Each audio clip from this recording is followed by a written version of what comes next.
بسم الله الرحمن الرحيم نحمده ونصلي ونسلم على رسوله الكريم أما بعد فقد قال النبي صلى الله عليه وسلم البر حسن الخلق والإثم ما حاك في نفسك وكرهت أن يطلع عليه الناس.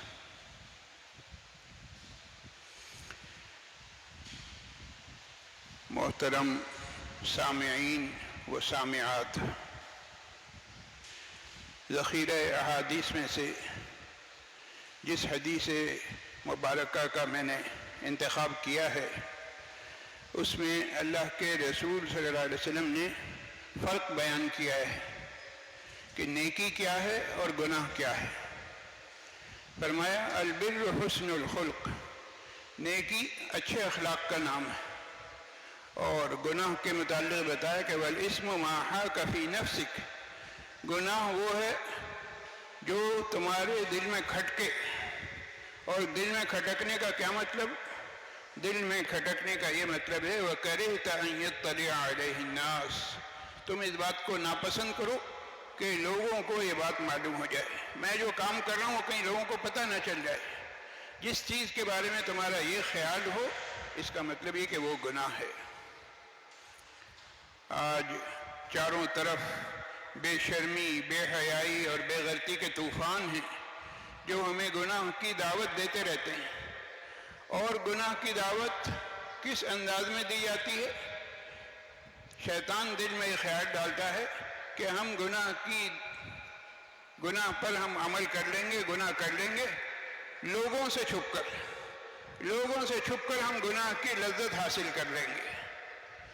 تو جو شخص یہ کہتا ہے کہ میں لوگوں سے چھپ کر گناہ کر لوں گا، اس کو جواب دیا جا رہا ہے. اس کو چاہیے کہ وہ اپنے نفس کو جواب دے کہ اے گناہ، تو مفت کا ہے. گناہ تو دعوت دے رہا ہے کہ جو ہے، گناہ تو کہہ رہا ہے کہ میں مفت میں ہوں. بھائی اب دیکھیے کتنا سستا ہو گیا ہے گناہ کہ آپ اپنے بستر پر لیٹے ہوئے ہیں، جی سردی کا موسم ہے، رضائی اوڑھے ہوئے ہیں، کمبل اوڑھے ہوئے ہیں، اور آپ کے ہاتھ میں کھلونا ہے. اور وہ کھلونا ایسا ہے کہ اس سے بہت اچھے کام بھی لیے جا سکتے ہیں اور لیے جا رہے ہیں، اور ساتھ ہی ساتھ وہ گناہ کی دعوت بھی دیتا رہتا ہے. ذرا سی دیر میں آدمی کو بہکا دیتا ہے کہیں سے کہیں، اور پھر اس کے بعد مزید آدمی وہ کام کرتا ہے، غلط کام، اس انداز میں کہ کوئی اس کو دیکھ نہ لے، میرے ماں باپ نہ دیکھ لیں، میرے بھائی بہن نہ دیکھ لیں، میرے بیوی بچے نہ دیکھ لیں، کسی کو پتہ نہ چلے. تو جس کے متعلق یہ خیال ہو رہا ہے کہ یہ کسی کو پتہ نہ چلے، یہی گناہ ہے. ایسے موقع پر اس گناہ کو مخاطب کر کے کہنا چاہیے اے گناہ، تو مفت کا ہے لیکن میرا ایمان مفت کا نہیں ہے. آج مجھے جو گفتگو کرنی ہے اس کا عنوان یہی ہے کہ ایمان مفت کا نہیں ہے. ایمان میرے پاس سب سے زیادہ قیمتی سرمایہ ہے. دنیا میں جتنی بھی قیمتی چیزیں ہیں وہ سب کی سب جو ہے لاکر میں رکھی جاتی ہیں. ایک تالا نہیں، دوسرا، تیسرا، دو تین لاک لگائے جاتے ہیں. پھر مزید جتنی قیمتی چیز ہو اس کے لحاظ سے انتظامات ہوتے ہیں. جی گارڈ بٹھائے جاتے ہیں، اور وہ گارڈ بھی خالی ہاتھ نہیں ہوتے، بالکل مسلح ہوتے ہیں، تیار ہوتے ہیں کہ کوئی ذرا اس طرف نگاہ تو اٹھا کر دیکھے، ہم اس پر گولی چلا دیں گے. یہ کیا چیز ہے؟ یہ قیمتی چیز کی حفاظت ہے. یہ دنیا کے لحاظ سے جو قیمتی چیزیں ہیں ان کا تذکرہ ہے. آخرت کے لحاظ سے ایک مسلمان کے پاس جو سب سے قیمتی چیز ہے وہ اس کا ایمان ہے. ایمان سے زیادہ قیمت والی کوئی چیز ہو ہی نہیں سکتی. ذرا سوچیے کہ دنیاوی چیزوں کی تو ہم اتنا خیال کریں کہ دنیا کے لحاظ سے یہ قیمتی چیز ہے. کیا رب سے تعلق اور نبی اکرم صلی اللہ علیہ وسلم سے ہمارا رشتہ مفت کا ہے؟ ہرگز نہیں. یہ تو ہمارے نجات کی بنیاد ہے. چاروں طرف ڈاکو ہیں، ایمان کے ڈاکو، اور ہمارا فرض بنتا ہے کہ اپنے ایمان کو ان سے بچانے کی ہم فکر کریں. بزرگ حضرات بڑے اچھے طریقے سے باتوں کو سمجھا دیتے ہیں. عجیب بات ہے، حضرت تھانوی رحمہ اللہ کے بعد ایک شخص آیا، اور بزرگوں کی خدمت میں لوگ آتے ہیں تو کوئی نہ کوئی تحفہ پیش کر دیتے ہیں. کبھی کوئی عطر لے آتا ہے، کبھی کوئی اور چیز لے آتا ہے. اور اس کا خیال یہ ہوتا ہے کہ یہ چیز میں پیش کر رہا ہوں حضرت استعمال کریں گے تو مجھے بھی ثواب ملے گا۔ لیکن ہر چیز کے کچھ اصول قاعدے ہوتے ہیں، اور پھر حضرت تھانوی رحمہ اللہ کے ہاں ماشاءاللہ ان کے ہاں تو بڑے اصول، بڑے قاعدے، بڑے طریقے تھے۔ وہ بیچارہ نیا آدمی تھا، اسے کچھ پتہ تھا نہیں کہ یہاں کیا اصول قاعدے ہیں۔ بہرحال وہ آیا اور اس نے حضرت کی خدمت میں ایک چھوٹی سی بوتل پیش کی۔ کیا چیز ہے بھائی؟ یہ سرما ہے۔ حضرت یہ میں سرما آپ کی خدمت میں پیش کر رہا ہوں، لیکن ایک شرط ہے، وہ یہ کہ آپ اسے نہ صرف قبول کر لیں بلکہ اس کو آپ خود اپنے استعمال میں لائیں۔ ایسا نہ ہو کہ میں آپ کو دوں، آپ کسی اور کی ہدیہ پیش کر دیں۔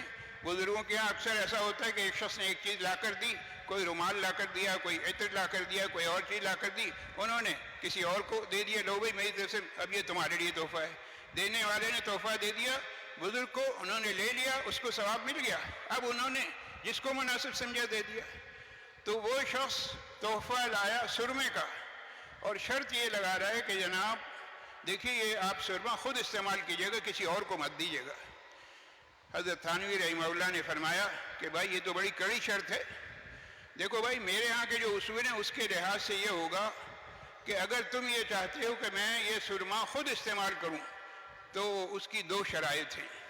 نمبر ایک، تم بتاؤ یہ سرما بنا کیسے ہے، اس میں کیا کیا چیزیں شامل کی گئی ہیں، اجزائے ترکیبی کا علم ہونا چاہیے۔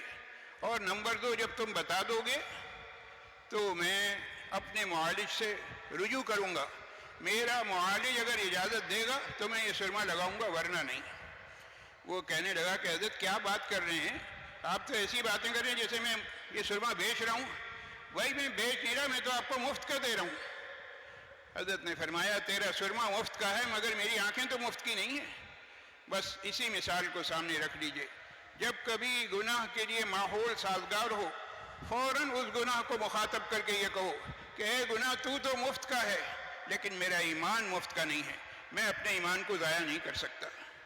یہ بزرگوں نے نسخہ بتلایا ہے گناہوں سے بچنے کا، اور خاص طور سے ان گناہوں سے بچنے کا جو کہ انسان تخلیے میں کر سکتا ہے، تخلیے میں کر لیتا ہے، تخلیے میں کہنا چاہیے یہ سوچ کے کر لیتا ہے کہ اب مجھے کوئی دیکھنے والا نہیں۔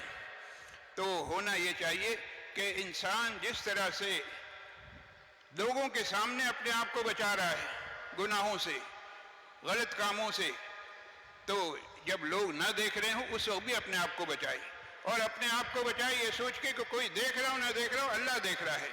اور سب سے اہم بات یہ ہے کہ گناہ چاہے مفت میں مل رہا ہو، لیکن میں نے شروع میں عرض کیا کہ ایمان مفت کا نہیں ہے، ایمان بہت قیمتی چیز ہے، لہذا اس کی حفاظت کرنی چاہیے۔ اللہ تعالیٰ اس کے مطابق ہمیں عمل کی توفیق نصیب فرمائے۔ ذرا سوچئے کہ قبروں سے مردے اٹھائے جائیں گے تو تین طرح کے ہوں گے۔ نمبر ایک، وہ لوگ ہوں گے جن کو سواری پیش کی جائے گی کہ آئیے صاحب اعزاز و اکرام کے ساتھ کہ آپ اس سواری پہ سوار ہو کر میدان حشر میں چلیں۔ نمبر دو، وہ لوگ ہوں گے جو قبروں سے اٹھ کر پیدل چلیں گے اور چل کر میدان حشر میں پہنچیں گے۔ اور حدیث میں آتا ہے اللہ کے رسول صلی اللہ علیہ وسلم نے ارشاد فرمایا کہ تیسری قسم ان لوگوں کی ہوگی جو الٹے چلیں گے۔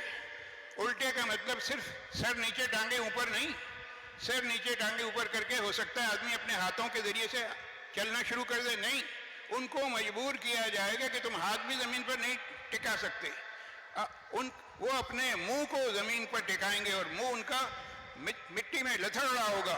اور کہنے کا مقصد یہ ہے کہ وہ اس طرح سے میدان حشر میں پیش ہوں گے۔ صحابہ نے عرض کیا کہ یا رسول اللہ صلی اللہ علیہ وسلم یہ کس جرم کی انہیں سزا ملے گی؟ فرمایا کہ یہ لوگ دنیا میں اللہ اور اللہ کے رسول صلی اللہ علیہ وسلم کے احکامات کے خلاف الٹا چلتے تھے۔ اللہ اور اللہ کے رسول صلی اللہ علیہ وسلم کے احکامات کو چھوڑ کر جو شخص بھی الٹا چلے گا، جو شخص بھی غلط راستے پر چلے گا، اسے ڈرنا چاہیے کہ ایسا نہ ہو کہ میرا حشر اس طرح سے ہو۔ اللہ کے رسول صلی اللہ علیہ وسلم نے ایک ایک چیز وضاحت کے ساتھ بتلا دی ہے، ایک ایک چیز کی وضاحت کر دی ہے۔ میں نے شروع میں عرض کیا کہ جناب نبی کریم صلی اللہ علیہ وسلم نے نیکی کیا چیز ہوتی ہے، نیکی کی تعریف بھی کر دی اور گناہ کی تعریف بھی کر دی۔ نیکی یہ ہے کہ لوگوں کے ساتھ اچھے اخلاق سے پیش آؤ، اور گناہ وہ ہے جو کہ تمہارے دل میں کھٹکے، تمہیں خیال ہو کہ ارے یہ میں کیا کر رہا ہوں، یہ جو دل کی کھٹک ہے یہی اس بات کی علامت ہے کہ یہ گناہ ہے۔ اور پھر مزید نشانی بتا دی کہ کہیں کہ تمہیں خوف ہو کہ وہ کرے طلع علیہ الناس، کہ تم اس بات کو ناپسند کرو کہ کہیں لوگوں کو یہ پتہ نہ چل جائے۔ جب کبھی بھی ایسی کوئی چیز سامنے آئے سمجھ لو کہ یہی گناہ ہے، لہذا اس گناہ سے بچنے کی تمہیں فکر کرنی ہے۔ اللہ تعالیٰ ہمیں ہر طرح کے گناہوں سے بچنے کی توفیق نصیب فرمائے اور ہمیں دین کے مسائل سیکھنے، سکھانے اور صحیح طریقے سے عمل پیرا رہنے کی توفیق نصیب فرمائے۔ وآخر دعوانا ان الحمد للہ رب العالمین۔